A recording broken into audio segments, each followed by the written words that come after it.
What if I told you that India is planning to build a whole new city in the middle of the Andaman Sea?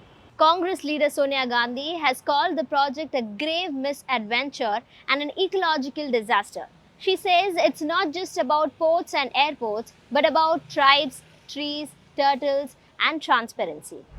We're talking about a 92,000 crore rupees mega project on Great Nicobar Island with an international port to rival Singapore, a brand new airport, a 450 MVA power plant, and even a modern township. Sounds like a dream, but not everyone is cheering. Critics say this could be less of a dream and more of a nightmare for tribes, for wildlife, and even for the environment itself. Great Nicobar is not just a dot on the map.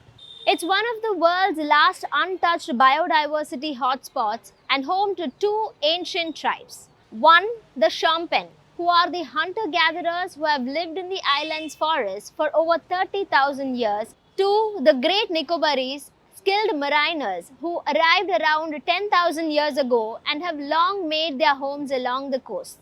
The combined population today is just about 1,200 people. Add around 4,000 settlers, and that's the island's entire population. Now, their lands and forests are being cleared for development, and official records claim that the tribes agreed to do so. But the truth is, they were never even consulted. Fake Gram Sabhas, proxy approvals, that's how consent was manufactured.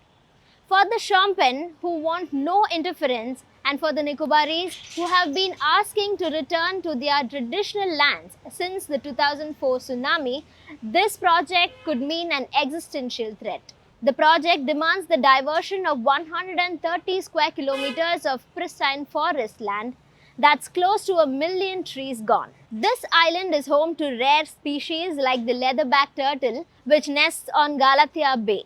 The Nicobar megapod, a bird found nowhere else, coral reefs, and even the gentle dugong. Yet, environmental clearances were rushed, surveys for turtles were done in the off season, dugongs were checked using drones. What's even worse is that the island sits in a seismically active zone. Critics warn building a mega port here could be a disaster waiting to happen. But despite protests and a pending case before the Calcutta High Court, the project rolls on. Port bids are in, power plant tenders are out, the government says it has conservation plans ready. Will the Great Nicobar project become India's grand maritime leap, or will it go down in history as an ecological blunder? Only time and politics will answer.